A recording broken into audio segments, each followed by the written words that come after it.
और उन्होंने ये सोचा कि जब राष्ट्रपति इतने कम समय के लिए यहाँ पे रहते हैं तो इस बिल्डिंग का उपयोग किसी दूसरे रूप में भी होना चाहिए। तो उन्होंने जब यहाँ का पूरा एडमिनिस्ट्रेशन देखा और बहुत सारे माली यहाँ पे जो लगे हुए थे वो सारे देखे, और जो इसकी देखरेख के लिए जो काम कर रहे थे वो देखे सारे, तो उन्होंने सोचा कि इस बिल्डिंग का सदुपयोग हो और उन्होंने इस बिल्डिंग को Indian institute of advance studies को दे दिया, ताकि देश के जो ह्यूमैनिटीज़ और सोशल साइंसेज के जो लोग आके यहाँ पे रिसर्च करें। और इस बिल्डिंग का एक बड़ा इतिहास रहा है कि यहाँ से बड़े बड़े स्कॉलर रह के गए हैं यहाँ पे, और उन्होंने समाज के लिए उपयोगी जो शिक्षा है उसके से संबंधित यहाँ पे रिसर्च वर्क किया है। तो डॉक्टर साहब, आप यहाँ रिसर्च के लिए आए हैं? हाँ। और आपका सब्जेक्ट क्या है इसमें? मैं यहाँ मुझे 2 महीने हो गए, और अप्रैल के महीने में मैं आया था 2022 में, और 2 साल तक मार्च 2024 तक मुझे यहाँ पे रहना है। और मैं पिछले 10 सालों से हरियाणा के लोक साहित्य पे काम कर रहा हूँ। हरियाणा के लोक साहित्य जो सांग है मैं उस पर काम कर रहा हूँ, और ऐसे बहुत सारे ऐसे लोगों को मैं मुख्य धारा में लेके आया हूँ किताबों के माध्यम से, जिन्होंने अपने समय में बहुत बड़े एरिया में सांग किए, लेकिन अब वो गुमनाम हो गए थे। तो मैं उन पर काम कर रहा था पिछले 10 सालों से। तो मैंने यहाँ पे सांगों से संबंधित ही एक रिसर्च वर्क के लिए मैंने यहाँ पे प्रोजेक्ट भेजा। मेरा जो प्रोजेक्ट है उसका नाम है कोरवी लोक नाट्य का इतिहास।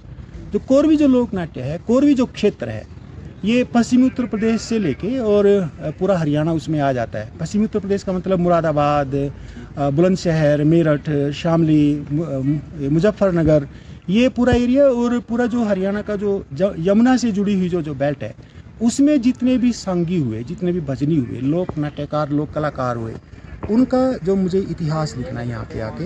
और मैं Indian institute of advance studies की जो मैनेजमेंट है और उसका जो प्रशासन है उसका धन्यवाद करता हूँ कि एक इतने महती काम के लिए मुझे यहाँ पर इन्होंने आमंत्रित किया। और ये केवल मेरा सम्मान नहीं है, ये पूरे कोरवी लोक क्षेत्र है, जो लोक भाषा का जो क्षेत्र है उसका सम्मान भी है।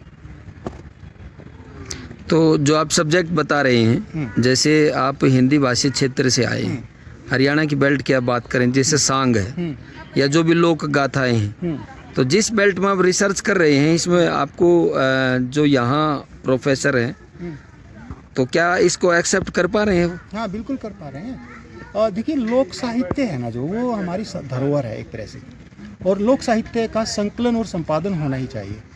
और मैं तो जब से ये लोक साहित्य की शुरुआत हुई है, उसमें जो शंकरदास से पहले से लेके दयाचंद मायना, लक्ष्मीचंद, मांगेराम और ये चंद्रलाल बादी, इनके सब पे मैं इनका काम कर रहा हूँ। लेकिन हरियाणवी लैंग्वेज ना होकर के बोली है, तो उसको कैसे एडजस्ट कर पा रहे हैं? हाँ, मैं बता रहा हूँ ना, ये जो इसको हम हरियाणवी जो भाषा बोल देते हैं ना, इसको हम कोरवी के क्षेत्र को बहुत सीमित कर देते हैं। जो यमुना के उस पार जो उत्तर प्रदेश का जो बहुत सारा इलाका है, उसमें बिल्कुल उसी तरह की भाषा बोली जाती है। बड़ौदा है, मेरठ है, हाँ, मेरठ, बड़ौदा, बागपत आ गया, शामली है, मुजफ्फरनगर है, वो मुरादाबाद तक चली गई, मुरादाबाद, बुलंदशहर, यहाँ तक वो चली गई भाषा।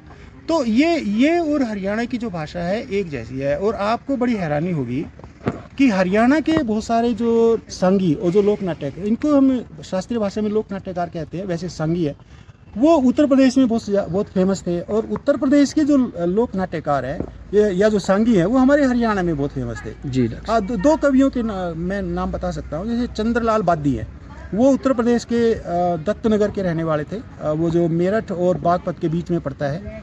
और लक्ष्मीचंद और मांगेराम और दयाचंद मायना और ये जो धनपत सिंह निराणा, ये हमारे हरियाणा थे। ये उत्तर प्रदेश में बहुत ज़्यादा लोकप्रिय थे। इसलिए केवल इस नदी के कारण हम इस भाषा को अलग कर दें, मेरा ये मानना है कि इस भाषा को हरियाणवी भाषा कहना, उसको उसके क्षेत्र को सीमित करना है, बल्कि इसको कोरवी भाषा बोला जाना चाहिए। कोरवी भाषा खड़ी बोली हिंदी की एक लोक भाषा है। जी, थैंक यू डॉक्टर साहब। जी, धन्यवाद।